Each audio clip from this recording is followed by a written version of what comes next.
Vamos a empezar nuestra sesión de hoy. Lo que les puse ahí en la pizarra, vale, lo que les puse fue nada más un resumen de lo que habíamos comentado el día de ayer sobre las cónicas, las cuatro cónicas en particular que existen, de dónde venían, de la intersección de un plano con un cono, cómo se veían tanto en el espacio como en dos dimensiones y lo que vendría siendo el discriminante eh, para que podamos identificar las cónicas. Básicamente cuando tengamos presente el término XY. Ahora, otra cosa que también habíamos comentado tiene que ver con la ecuación general de segundo grado. Habíamos visto que esta ecuación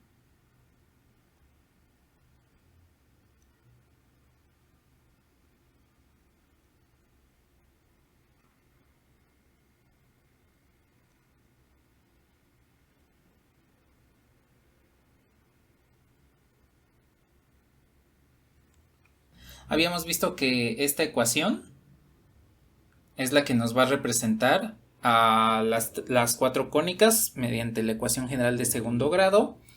Comentamos que este coeficiente nos indicaba un término en el cual necesitábamos realizar una rotación de ejes para caracterizar a la cónica como tal, para saber cuáles eran sus ejes importantes y sus puntos importantes, que en general son el centro, y que estos nos indicaba que la cónica se encontraba fuera del origen. Ahora, el día de hoy vamos a ver una representación de las cónicas de una manera un poquito más específica de cada una de ellas, y es lo que le vamos a llamar las ecuaciones en forma canónica.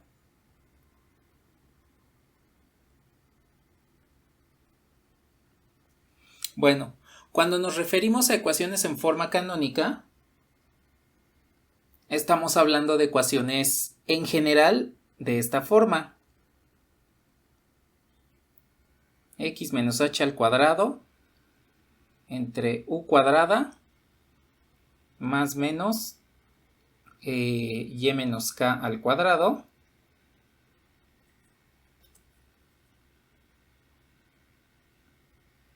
entre v cuadrada, y esto tiene que ser igual a 1. Ahora, ¿qué representan h, k, u y v?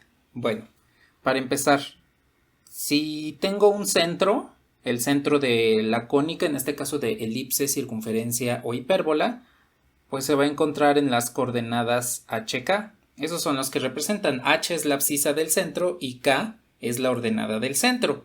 En el caso de la parábola solamente vamos a tener vértice y pues serían las coordenadas hk.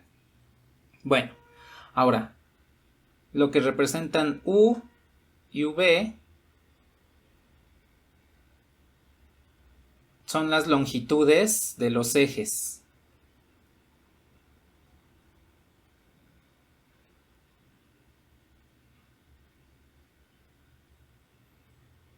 Como lo vimos la sesión anterior, las elipses tienen semiejes mayor y menor. Las hipérbolas semiejes conjugado y transpuesto. Y la circunferencia tiene un eje, un segmento de recta, mejor dicho, que es el radio, que también podríamos llamarlo como un semieje, pero en realidad no es como tal un semieje. Es el caso especial de la circunferencia.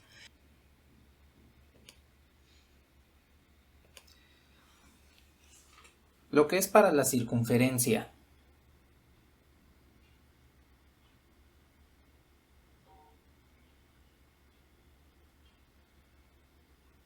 Bien, la ecuación en forma canónica de una circunferencia es la más simple de todas. Y tiene que ver con lo que conocemos de la distancia entre puntos. ¿Por qué? Porque para una circunferencia defino primero la abscisa de su centro.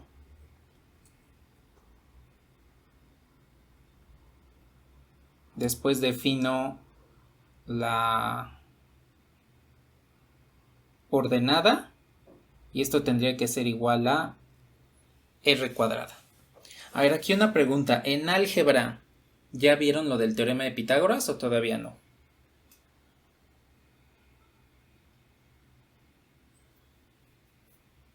Vale, entonces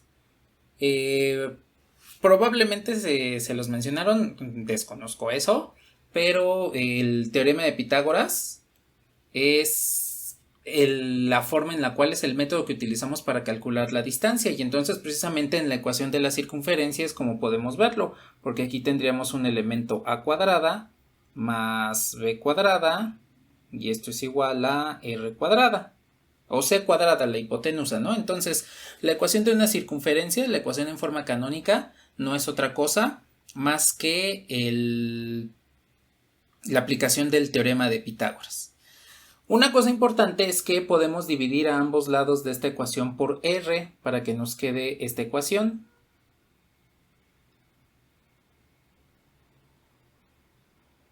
Por r cuadrada, la división es por r cuadrada.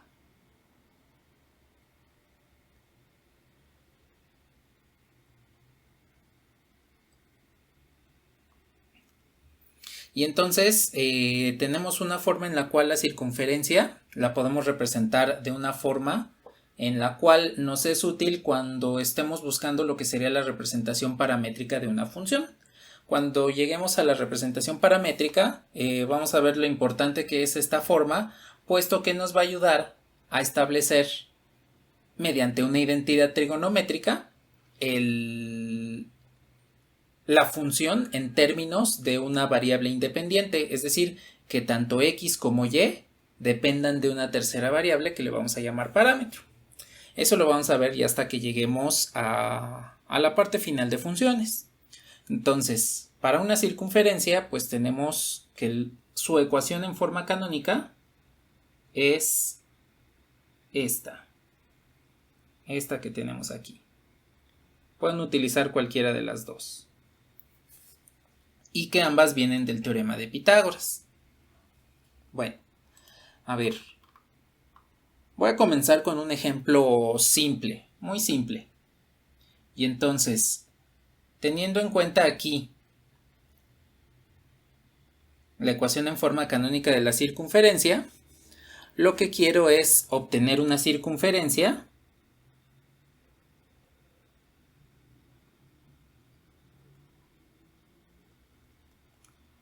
que presente estos datos. El centro C se va a encontrar en 4 y menos 1.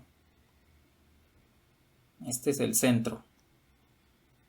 Y además esta circunferencia contiene al punto P de coordenadas menos 1, 3. Bien, entonces necesito obtener la ecuación de una circunferencia que cumpla con estas características. ¿Qué es lo que podemos hacer aquí? Bueno, ya nos dan las ecuaciones, las coordenadas del centro. Y sabemos que el centro pues se encuentra dentro de la ecuación en forma canónica justamente en el lugar de h y de k. Ahora, ¿cómo obtenemos el radio? Pues como les había comentado hace un momento. La ecuación de la circunferencia pues es prácticamente el teorema de Pitágoras y nos ayuda a calcular una distancia. La distancia que estamos calculando es el radio r, de tal forma que cuando definimos el radio, la sesión anterior habíamos comentado que si tengo una circunferencia, tengo su centro y el radio va desde el centro hasta cualquier punto de la circunferencia.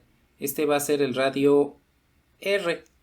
De tal forma que con el punto y el centro podemos calcular el radio. Es decir, el radio va a ser la distancia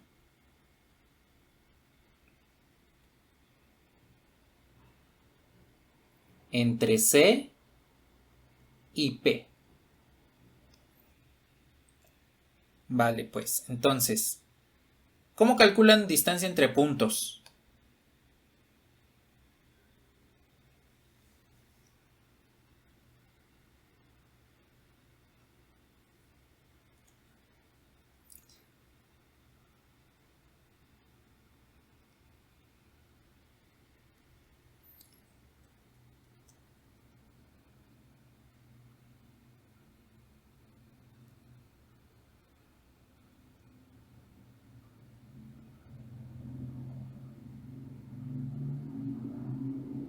A ver, algo así.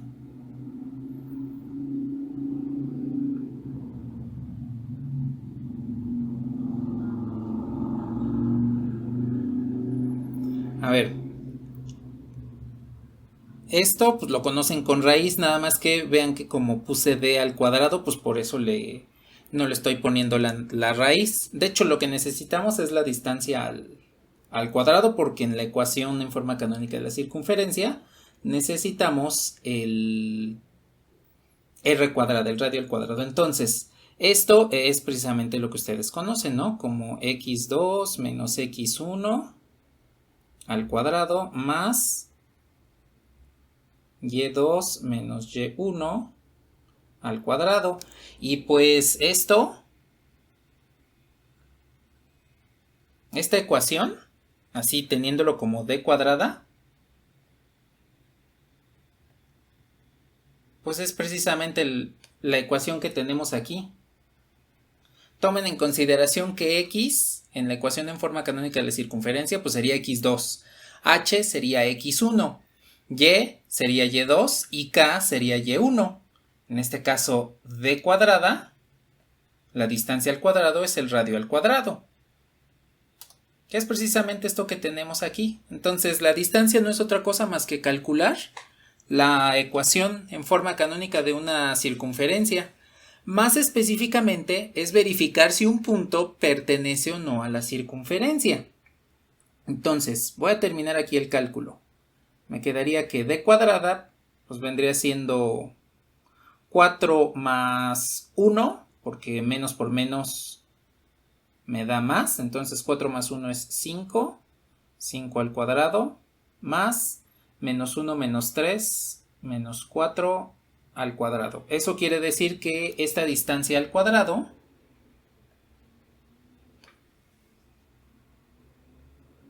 es igual a 25 más 16, y entonces en consecuencia esto sería 41.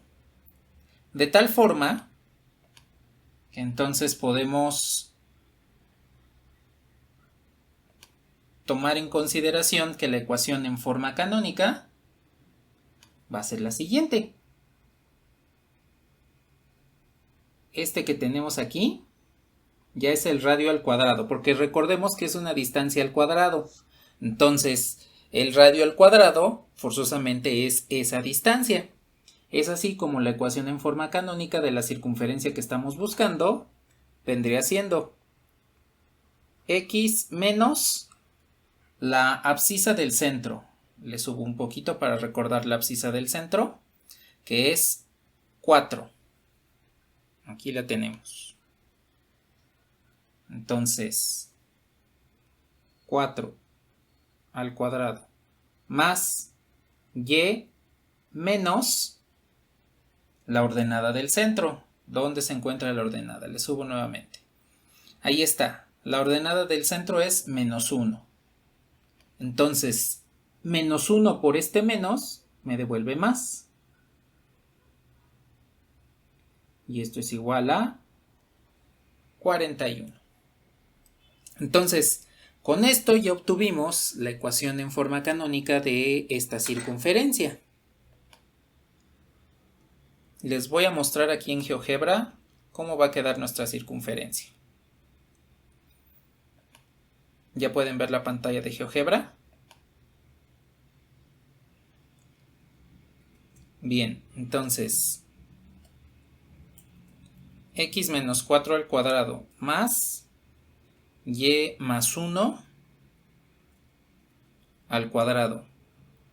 Y esto tiene que ser igual a 41. Ahí tenemos la circunferencia, ¿sí? Entonces, voy a poner el centro. El centro C se encontraba en 4 menos 1. Ahí lo tienen, ese es justo el centro de la circunferencia. Y por último, el punto que contenía la circunferencia es menos 1, 3. Entonces el punto P es igual a menos 1, 3. Ahí está. Entonces ustedes pueden ver efectivamente que el punto P se encuentra sobre la circunferencia. Y de esta forma pues hemos encontrado a partir de dos puntos el centro y un punto conocido de la circunferencia, su ecuación en forma canónica, que es la que tenemos por aquí. Ahí está. Entonces, aquí tenemos pues la ecuación de la circunferencia que queríamos encontrar. Vamos a ver la forma canónica de la elipse.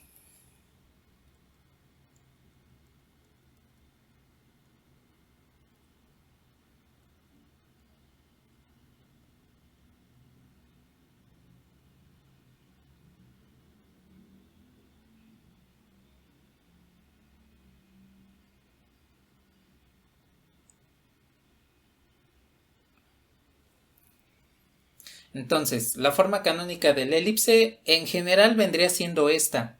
¿Y por qué les digo que en general? Porque hay ocasiones en las cuales podemos tener intercambiados estos dos coeficientes. Es decir, que b cuadrada esté debajo de x menos h y a cuadrada esté debajo de y menos k. Ahora, ¿por qué lo podemos tener de esa forma?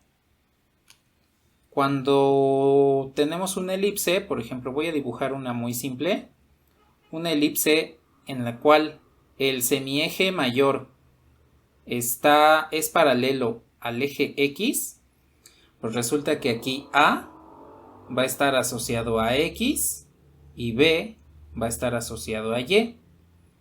En cambio, cuando el semieje mayor A se encuentra paralelo al eje Y, eso quiere decir que A ahora va a estar asociado a y B va a estar asociado a X. Entonces, A siempre nos va a representar lo que es el semieje mayor. B siempre nos va a representar el semieje menor. De tal forma que cuando tengamos estos coeficientes intercambiados, entonces significa que tendríamos este tipo de elipse. Lo que podríamos decir como si la elipse estuviese de manera vertical y en la forma en la cual está escrita aquí en color cian, pues sería como la elipse en forma horizontal, ¿sí? Entonces, dependiendo de cómo esté distribuida la elipse sobre los ejes X o Y, entonces vamos a tener una u otra forma, ¿sí? Vamos a ver un ejemplo con una elipse y vamos a caracterizarla. Vamos a ver en qué posición se encuentra, si horizontal o vertical, cuánto vale su semieje mayor, cuánto vale su semieje menor, ¿sí? Entonces,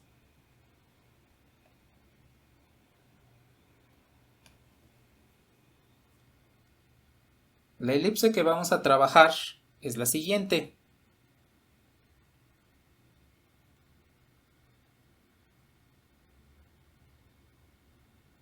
La parte cuadrática es esta, 4x cuadrada más y cuadrada.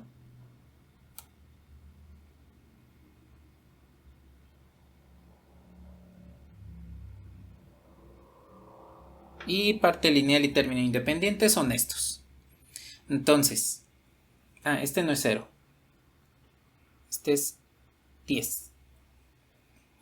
Aquí está igualado a 10, ¿sí? Bueno, entonces, lo que vamos a hacer es comenzar a completar cuadrados. Y para ello, necesitamos primero separar las variables. Primero voy a separar esta y esta. Entonces, aquí con el color cian voy a tener 4x cuadrada menos 4x. Y aquí con un color verde voy a tomar en cuenta los términos en y. Más y cuadrada más 4y. Y en el resto de términos independientes los voy a simplificar del lado derecho. Al sumar a ambos lados 8, pues 10 más 8 me queda 18. Una cosa importante es la siguiente. Le voy a subir un poquito. Aquí en estos binomios al cuadrado, este que tengo aquí y este que también está aquí, cuando lo desarrollan están de acuerdo que x va a quedar con coeficiente 1, porque el desarrollo del binomio sería x cuadrada menos 2xh más h cuadrada. Entonces, el primer término de este binomio, que es x cuadrada, debe quedar con término con coeficiente 1. Pregunta, ¿aquí el término x cuadrada tiene coeficiente 1? No. Vale. Entonces, para que este coeficiente tenga término 1, voy a factorizar el 4.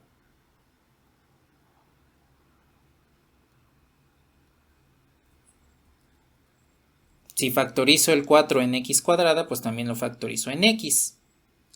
Pregunta, ¿en y sucede lo mismo?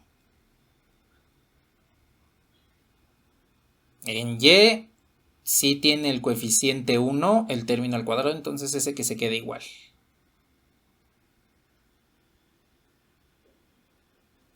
Bueno, ahí está. Ahora, lo que voy a hacer es lo siguiente. Voy a completar el cuadrado. ¿Cómo completo el cuadrado? Sabemos que este coeficiente debe ser 2 veces el primer elemento, que no lo conocemos. Aquí le voy a poner h por x. Bueno, debe ser, en realidad debería ser menos. ¿Por qué? Porque recuerden que el desarrollo del binomio, acá en la ecuación, pues lleva este signo menos, ¿sí? Entonces, el desarrollo del binomio al cuadrado, pues tiene que ser menos 2hx. Ese término menos x me representa el término central del binomio al cuadrado.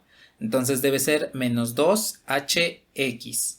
Bien, ¿qué es lo que hacen para dejar a h completamente sola? Se despeja entonces. En realidad lo tengo así. Menos 2hx es igual a menos x, a todo ese término. Lo que puedo simplificar a ambos lados es x. Para que me quede menos 2h igual a menos 1. Despejo h y me va a quedar 1/2. Bien, eso quiere decir que el centro de esta cónica tiene una abscisa 1/2. En un momento lo vamos a ubicar. Aquí nada más quiero terminar de completar el cuadrado. Entonces, como quiero completar el cuadrado, lo que hago es x cuadrada menos h, x cuadrada menos x, le sumo este h al cuadrado. Entonces, 1/2 al cuadrado me queda 1/4. Entonces, a ver, les doy un tiempo para que hagan el desarrollo con y en un momento lo expongo aquí. A ver, les debió quedar así, y cuadrada más 4y más 4. Entonces, hagamos el mismo proceso. En este caso, este término debe ser menos 2k por y. Y esto tendría que ser igual a 4y. Nos queda menos 2ky igual a 4y. ¿Qué puedo simplificar? Puedo simplificar y a ambos lados y para despejar k, pues me quedaría k es igual a 4 sobre menos 2. Y eso quiere decir que k es igual a menos 2. Como necesito k al cuadrado, pues menos 2 al cuadrado es 4 y ese es el otro término que nos aparece aquí. ¿Sí queda claro esto?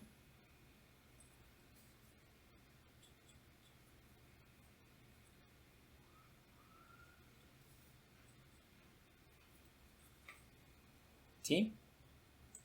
Vale. Entonces, ahora, una cosa importante.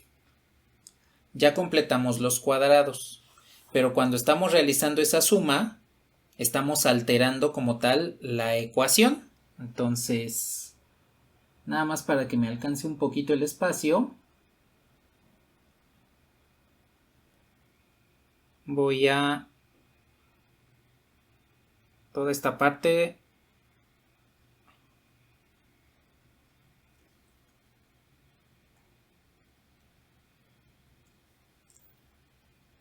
la voy a jalar un poquito para la izquierda. Ahí.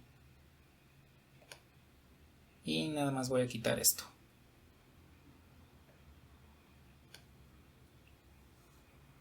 Entonces, recordemos que esto sigue estando igualado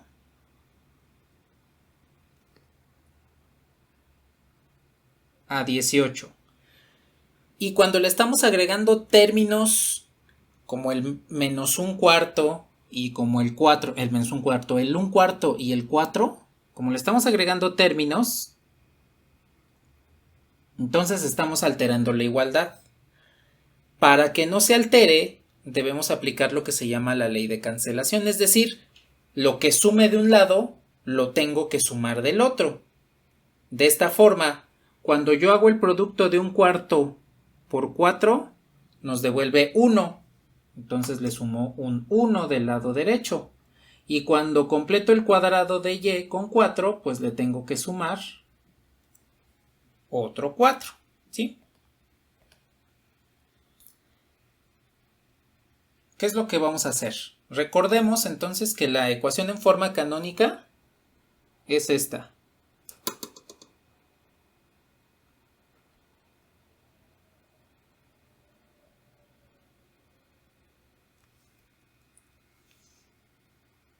X menos h sobre a cuadrada, este está al cuadrado, más y menos k al cuadrado sobre b cuadrada, esto es igual a 1. Ahora, nada más una cuestión. Como todavía no sabemos quién es el semieje mayor y quién es el semieje menor, estos dos pueden aparecer intercambiados. Recordemos que A siempre va a ser el de mayor magnitud, el semieje mayor, y B va a ser el semieje menor. Entonces, recordemos acá que H valía 1/2 y K valía menos 2. Entonces, los cuadrados que tenemos ahí, en colores verde y cian, estos, como ya son trinomios cuadrados perfectos, pues ya los podemos expresar de esta forma. X menos 1/2 al cuadrado, que todavía va a estar multiplicado por 4. Y del otro lado, y más 2 al cuadrado. Y esto está igualado a 18 más 4 son 22, más 1, 23. Bien, entonces, ya que tenemos esta esta ecuación de segundo grado reducida, pues ya podemos hacer un símil. Recordemos que el trinomio cuadrado perfecto lo podemos encontrar al desarrollar tanto este como este. Voy a desarrollar el primero. Cuadrado del primero, que sería x cuadrada, menos 2 veces primero por segundo. Entonces 2 por 1/2, 1 por x, x, que es precisamente lo que nos da acá, más cuadrado del segundo, 1/2 al cuadrado, pues es 1/4, ¿sí? Entonces, para que tomen en cuenta los dos procesos de simplificación y de desarrollo de binomio cuando está al cuadrado, ¿sí? Del trinomio cuadrado perfecto podemos recuperar el binomio al cuadrado, o del binomio al cuadrado nos vamos al trinomio cuadrado perfecto. Entonces, por último, para tener en forma canónica ya esta elipse como tal, pues recordemos que la ecuación de este lado tiene un 1. Entonces, para que tenga un 1 del lado derecho de la igualdad, debo dividir entre 23, para que así 23 entre 23 me devuelva 1. Pero al hacerlo tengo que realizarlo en ambos lados de la igualdad. Entonces aquí me debería quedar entre 23, aquí me debería quedar entre 23 y esto también debe quedar entre 23, ¿sí? Entonces todo esto es para que podamos conservar la igualdad. Siempre debemos conservar la igualdad. Lo que sumemos de un lado lo sumamos del otro, lo que dividamos de un lado lo dividimos del otro, ¿sí? Y entonces pues ya tenemos aquí lo que es, aquí ya podríamos decir que es la ecuación en forma canónica. Ahora probablemente este 4 que les aparece en los términos en x, este que tenemos aquí, puede que lo necesitemos de otra forma, ponerlo de otra forma. Ahora, ¿cómo lo podemos hacer? Vamos a revertir la regla del sándwich. ¿Se acuerdan cómo se hace la regla cuál es la regla del sándwich para dividir fracciones? Bueno, ahora, ¿cómo invertimos la regla del sándwich? Lo ponemos de esta forma. Si tengo la fracción AB, A entre B, entre C entre D, por regla del sándwich sabemos que es BC entre AD. Bueno, lo que queremos es que nos quede una fracción en este denominador. Entonces, el consejo que les doy es hagan la igualdad. Esto debe ser igual a 4 sobre 23. ¿Sí? Bien. ¿Quiénes son los números que intervienen en la fracción de abajo? Son C y D. En este caso son C y D al momento de realizar la regla del sándwich. Bien. Si yo hago una comparación A por D igual a 4, C por D igual a 23, no me interesa los coeficientes A y B. Entonces, ¿cuál es el número más sencillo que ustedes pueden tener en una multiplicación que no sea 0? 1. Entonces, asuman que A vale 1, que B vale 1. Es nada más una presunción, puede ser cualesquiera otros dos números. Al final en la división se van a simplificar, pero asuman que es 1. De esta forma, C pues va a ser 23 y D va a ser 4. Entonces, lo que acabamos de hacer es revertir el proceso de la regla del sándwich para obtener la cónica en forma canónica completa.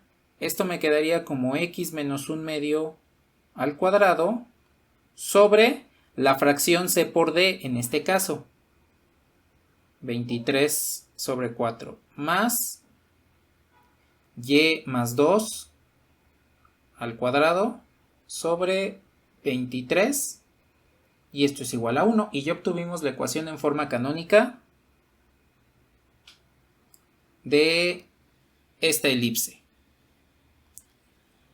La ecuación en forma canónica de la hipérbola.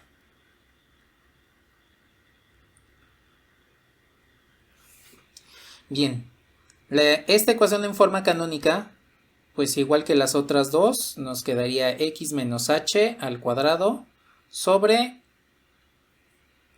un número al cuadrado. Aquí lo voy a poner primero a cuadrada, menos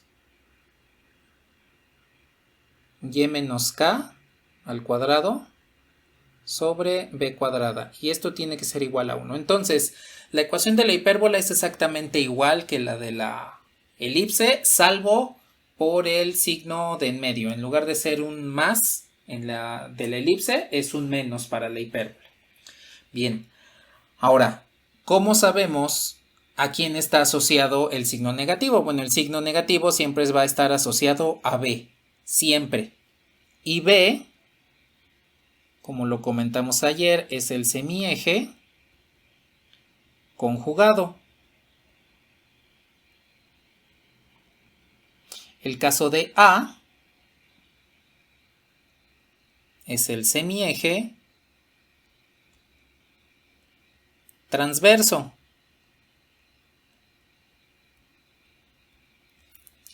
Y nada más recordando rápidamente.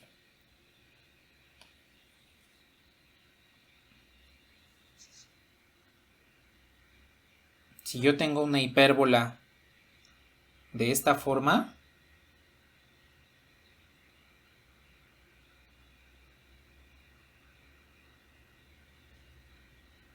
entonces el semieje transverso va del centro al vértice de la hipérbola. Entonces esta distancia, déjenme se las pongo más claramente.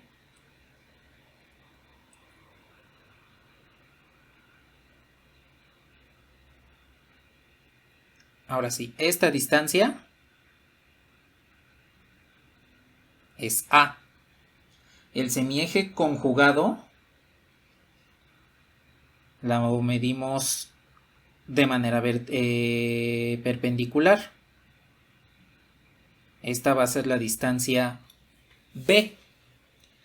En el caso de que A esté asociado a X y B, en este caso, esté asociado a Y. Bien, si tengo entonces a la hipérbola de manera vertical, por ejemplo, que la hipérbola la tuviese así, el semieje transverso es el que siempre va a tocar el vértice de la hipérbola. Entonces, en este caso, A sería esta, y aquí estaría asociado a Y, y B sería una longitud hacia acá,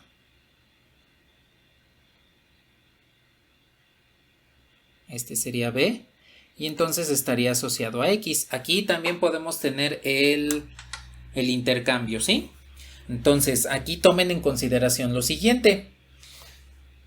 Cuando tenemos el signo negativo, acá está, este signo negativo, siempre me va a designar quién es el término del semieje conjugado. Aquí no tenemos que ver quién es mayor o quién es menor, solamente tenemos que ver hacia quién está asociado el signo negativo. Si el signo negativo está asociado hacia Y, pues el número que tengan abajo es B cuadrada. Si el signo negativo está asociado a X, el número que tengan abajo es B cuadrada, ¿sí? Los negativos siempre los vamos a asociar hacia B cuadrada, que es el semieje conjugado.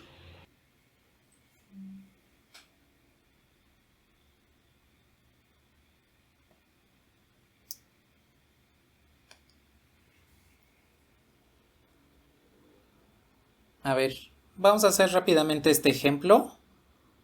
Tengo 3x cuadrada menos y cuadrada más 30x más 78. Y esto es igual a 0. Bueno, entonces, aquí tengo una hipérbola. Y lo que vamos a hacer es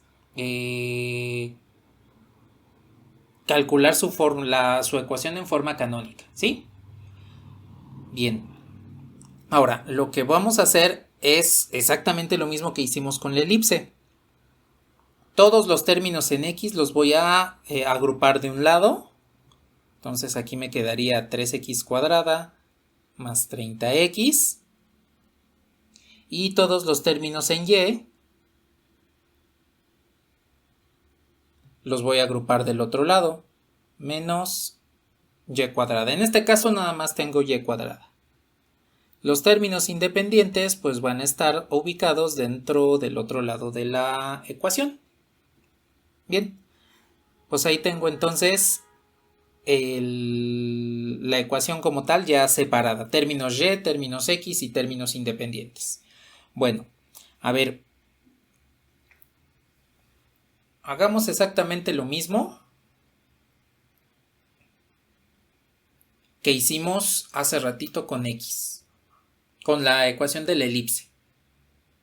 Voy a factorizar el coeficiente que acompaña a x. Entonces factorizo aquí el 3 para que me quede x cuadrada más 10 por x. ¿Sí queda claro?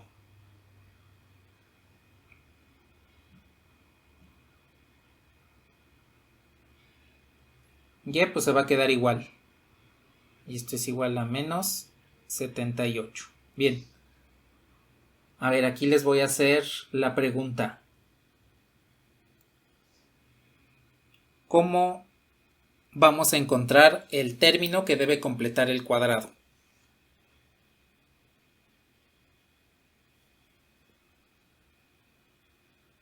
Exacto. Nada más que recuerden que siempre nos llevamos el signo.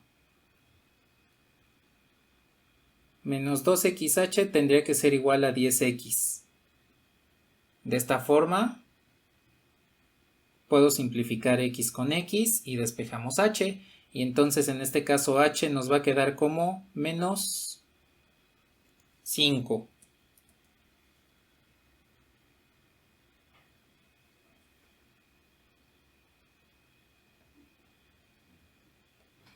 Entonces ya tenemos cuánto vale h, que es menos 5. Bien, pues completo el cuadrado. Me quedaría 3 por x cuadrada más 10 x más menos 5 al cuadrado, que vendría siendo 25, menos y cuadrada.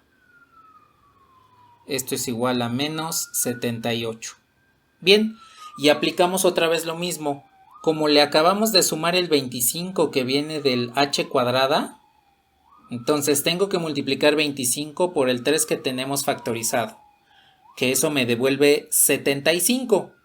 Como lo sumé del lado izquierdo, tengo que sumarlo del lado derecho. Más 75. Y entonces ya podemos reescribir nuestra ecuación en forma canónica. Nos quedaría 3 por x cuadrada más 10x más 25 menos y cuadrada.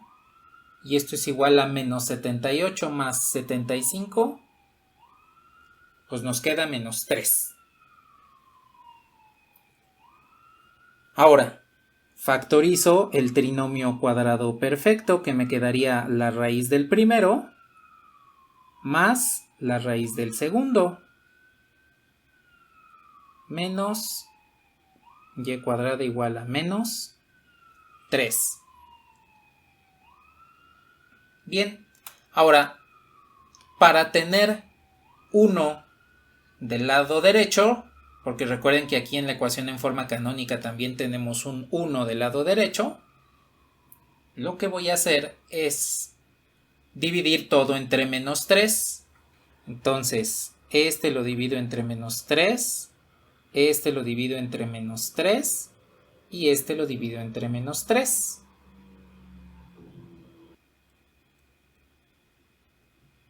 Bien, a ver, 3 entre menos 3, menos 1. Ah, aquí ya me equivoqué porque recordemos que aquí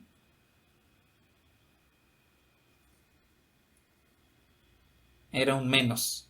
El menos que tiene la y aquí. Este menos es este menos. Entonces, ya está ahí corregido. Menos 1 o menos y cuadrada entre menos 3, pues menos por menos o menos entre menos me devuelve más y cuadrada sobre 3 y menos 3 entre menos 3 pues me queda 1 y listo. Ya tenemos entonces la ecuación en forma canónica de esta hipérbola, ¿sí? A ver, díganme aquí, ¿quién está asociado al semieje transverso? ¿X o Y? A ver, revisemos aquí arriba.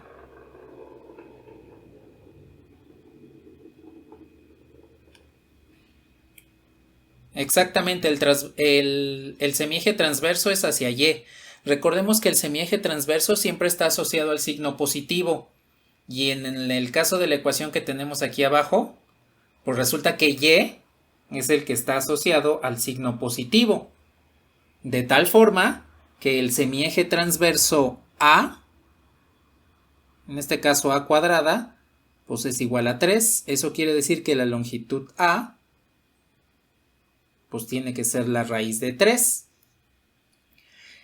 Quien está asociado al semieje conjugado es X, porque aquí tenemos el signo negativo. Más lo voy a poner con otro color. Aquí tenemos el signo negativo que está asociado siempre al semieje conjugado. Entonces, X está asociado al semieje conjugado. ¿Cuánto debería valer Y? B, que idealmente está aquí abajo. 1. Entonces, B cuadrada es 1 y por lo tanto B vale 1. Bueno, ¿cuáles serían las coordenadas del centro? Recordemos que el centro es H, K. H ya lo tenemos. ¿Cuánto valía H? Casi. Menos 5. H valía menos 5. ¿Cuánto debería valer K?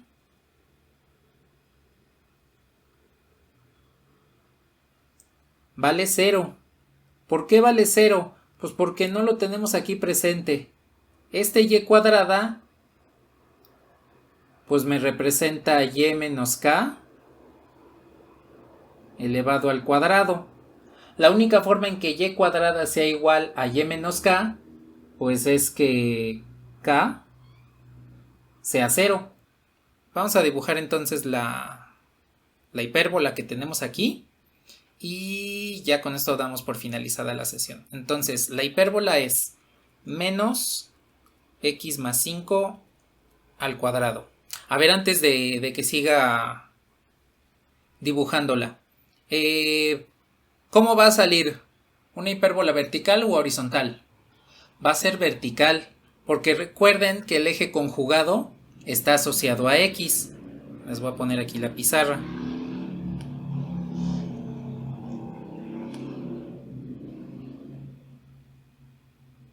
Entonces, el eje conjugado está asociado a x, de tal forma que vamos a tener este caso, en el que b está asociado a x y por lo tanto la hipérbola va a salir de manera vertical, ¿sí? Entonces vamos a ver que efectivamente nos va a dar de manera vertical. Entonces, aquí podemos ver en GeoGebra que la hipérbola que nos quedó pues es precisamente de manera vertical. ¿Por qué? Porque el semieje transverso está asociado a y el semieje conjugado está asociado a x. Si estuviesen intercambiados esos ejes, entonces sí tendríamos la hipérbola de manera horizontal. Voy a dibujar rápidamente el centro. Me quedaría en menos 5,0. Pues efectivamente ahí está sobre el eje de las X, ¿sí?